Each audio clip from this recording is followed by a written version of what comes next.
See, when you step back, folks, and you really look at the big picture and you truly see all of it, all of the wars, all of the pollution, all of the depopulation, all of the marginalisation, the starvation, all of the things that are going on within every society on this planet, all of the food additives that are in Western societies, all of the toxins being pumped into the water, all of the things that I've addressed on this show. I won't go through it all again, I'll just repeat myself. But when you see the enormity of all of this stuff going on, and you realise that this is all being puppeteered by one hand, and this is the same hand that controls all of our governments. Because, folks, without the approval and complicity of our governments in all of these issues, none of them would be able to take place. Things don't happen by accident. Things are orchestrated. So if now you can see that what our governments are offering us to protect us from all the chaos that our governments have created is to hand more power over to our governments, even though it is they who have caused the entire situation. The governments are simply the CEOs, the advertising mechanism of the corporations. They're the shopkeepers. They present us with the nice face that coerces us into doing what the corporate body above them wants us to do. What is needed to fix this is for people to become aware of how this works, because once we become aware of how it works, we become aware that the only reason these people have power is because they have removed the power from others. They've removed the power from you. They have done this through the medium of money. They've done it through marginalisation. They've done it through control of resources. They've done it by always keeping people in a state of need and never in a state of abundance. Because when people are purposely kept out of a state of abundance, this serves as a major distraction. They're always distracted in trying to provide for themselves, in trying to establish a place for themselves in the world. So again, coming back to the bigger picture of what's going on this planet, when you really look at it and you really see how this one corporate body is being formed, and that the purpose of this one corporate body will be to mine and exploit all of the planet's resources in the most efficient manner. When you see that by matter of course along the way in the forming of this corporation, it is deforesting, it is poisoning the waters, it is poisoning the population, and it is working to what would seemingly be a goal of virtually killing all life on the planet, then the question again that comes to mind is who, or possibly even what, is doing this to the human race? What is doing this to the planet?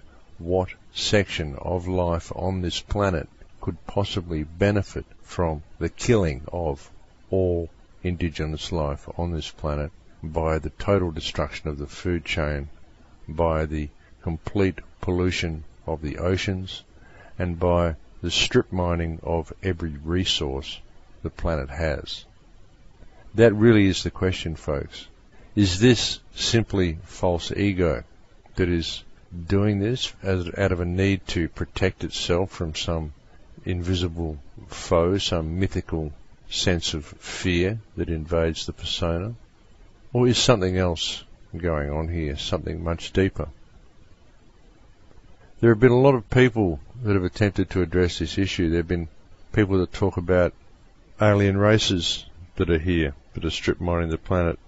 David Icke and many others have spoken about reptiles that may be here doing things. There are legends that exist in all cultures, actually, of reptiles. One might question as to why these type of legends exist, if there's no factual basis for any of them, why they would exist on all continents. So that's something to think about. But the issue of what is happening to this planet, what is happening to this planet on all levels, both environmentally and biologically, really is a question that needs to be addressed. And the only reason it would appear that this question is not being addressed is because many people are ignorant of the issues that I've outlined today on the show. These truly are some very important issues, and just looking at a lot of what these issues are should be a clear indication as to what I've been saying about there being one real problem that the planet faces, because all of the smaller problems are symptoms. You really have to, as I've often said, stand back in space and just look at the Earth, just observe it as like a TV show or something, a computer game, an interactive game that you can get in there and you can see what's going on. You can spin the planet around and you can go in there and you can see what's happening here. You can see what's happening there around the Earth. You can see how the money system flows around the planet.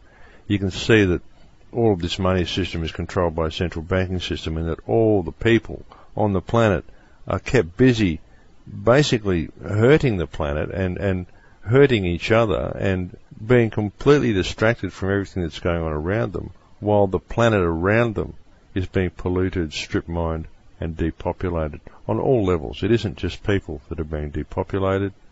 It's forests that are being depopulated. It's animal life that's being depopulated. It's people from all countries that are being depopulated. There are different means being deployed in each country, but it's the same in each country. It's the same in our countries, folks. Look at what's in your food. Look at what's in your water. Look at the chemical spraying that's going on. The Earth is being depopulated.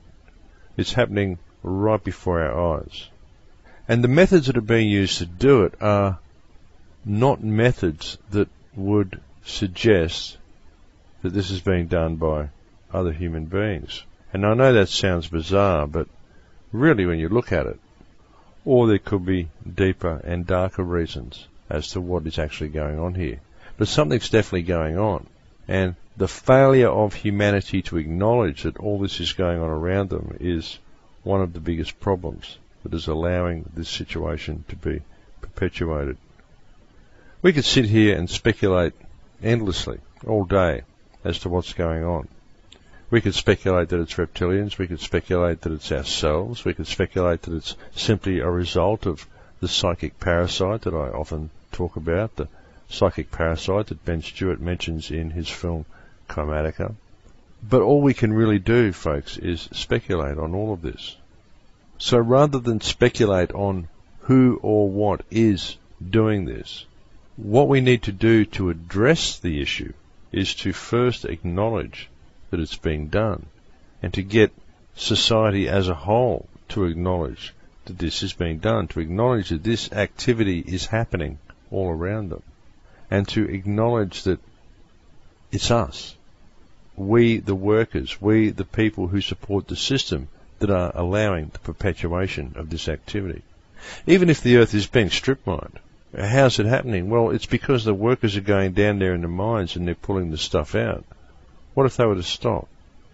How is the Earth being depopulated? Well, it's because the soldiers are going to these countries and they're killing people.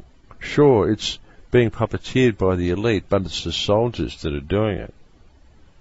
How is it that the people aren't speaking out against this stuff and getting reactions from the politicians? Well, they're trying, but it's the police who are stopping the people from speaking their mind and from holding the politicians accountable. These police are people as well.